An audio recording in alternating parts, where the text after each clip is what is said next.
నమస్తే అన్నగారు, మీ పేరు చెప్పండి. రెడ్డి. ఏం చేస్తారు? నేను బిజినెస్.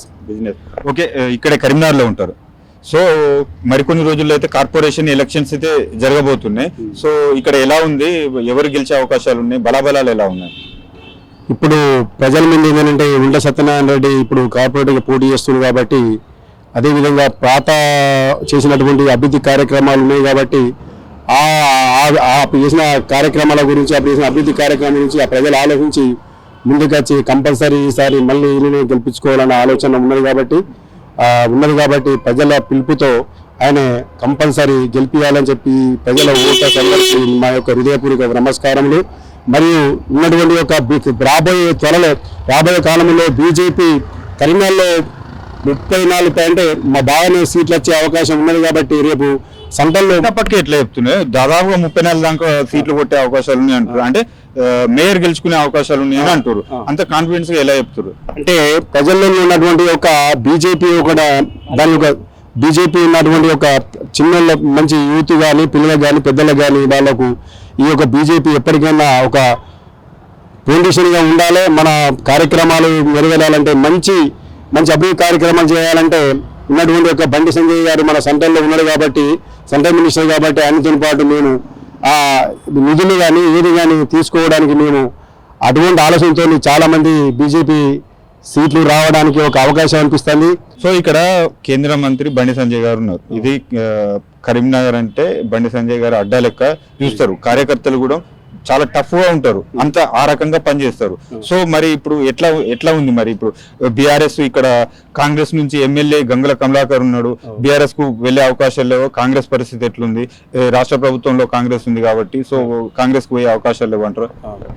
అయితే ఏంటంటే కాంగ్రెస్ కు పోయే అవకాశాలు అనేవి చాలా తక్కువ అనిపిస్తుంది కాబట్టి మా మనసులో అనిపిస్తుంది. ఎందుకంటే కాంగ్రెస్ పోయే అవకాశం లేదు కాబట్టి ఈ ఉందా? ఇప్పుడు ఈ 2 ఏళ్లలో కాంగ్రెస్ కు విసిగిపోయారా? ప్రజలు ఏమనుకుంటారు అసలు? ఇక విసిగిపోవడం అంటే కొద్దిగా తేడా అనిపిస్తుంది, ప్రజల లోపల తేడా అనిపిస్తుంది కాబట్టి మళ్ళీ ఇదే విధంగా బీజేపీ ఉన్నటువంటి ఒక పొజిషన్ బట్టి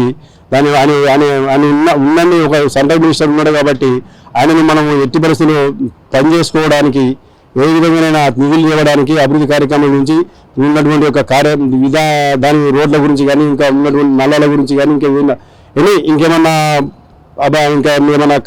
ఉన్నటువంటి కరీంనగర్ తెచ్చేటువంటి ఒక నిధులు ఉన్న అవకాశం ఉన్నది కాబట్టి అందుకే ఈ బీజేపీ ఎప్పటికైనా మన అండదండ ఉండి ఆ మోడీ గారి ఆధ్వర్యం లోపల ఉన్నటువంటి ఒక బండి సంజయ్ గారి ఆధ్వర్యంలో ఉన్నటువంటి ఒక కార్యకర్తలు మనిషి మోడీ ప్రభావం చూపుతుందా? ఇక్కడ మోడీ ప్రభావం మోడీ ప్రభావం చూపుతుంది కాబట్టి కార్యకర్తలు యువకులందరూ కంపల్సరీ మోడీ ప్రభావంతోనే మన ఉన్నటువంటి ఒక యూత్ మన బండి సంజయ్ గారి అధ్వర్యం లోపల ఎప్పటికైనా కానీ ఆ కార్యక్రమాలు ఏదైనా అభివృద్ధి కార్యక్రమాలు కంపల్సరీ నెరవేరుతాయి కాబట్టి సత్యనారాయణ రెడ్డి గారు ఈ డివిజన్ లో బలంగా ఉంది, గెలిచే అవకాశాలు ఈజీ అని చెప్తున్నారు. సో సత్యనారాయణ రెడ్డి గారు ప్రజలకు, మరి డివిజన్ ప్రజలకు అందుబాటులో ఉంటారా?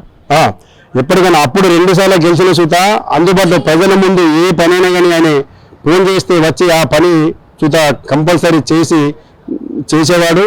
ఈ అప్పుడు సుత చిన్న ఇంటికి పోయిన సుత అనేది పోయిన సుత ఏ కార్యకర్త కానీ ఎవరైనా కానీ ఓటర్స్ కానీ పేరు రెస్పాండ్ అయ్యి ఏం సంగతి అని అడిగి సుత ఆయన ఆ కార్యక్రమాల గురించి ఆ యొక్క పని ఏదైతే ఆ పని గురించి ఆ పని కంపల్సరీ చేసే అవకాశం కంపల్సరీ బాధ్యత వహిస్తారు కాబట్టి గతంలో అప్పుడు చేసింది కాబట్టి ఇప్పుడు సుత ప్రజలు సుత తప్పకుండా ఆయన ఆలోచించి ఆయనను గెలిపించుకొని ఏ పనైనా కానీ ఏ విషయమైనా కానీ మీరు ఖచ్చితంగా ఆయన అండదండ ఉండిపోయి ఇంటికి పోయినా కానీ ఎక్కడికి పోయినా కానీ మీరు ఫోన్ చేసినా కానీ ఆ పని అన్నది ఖచ్చితంగా నెరవేరుస్తారు కాబట్టి ఎప్పటికైనా ప్రజల యందు ఉంటాడు కాబట్టి ఆయన తప్పకుండా ఆ భారీ మెజార్టీలో గెలిపిస్తారు.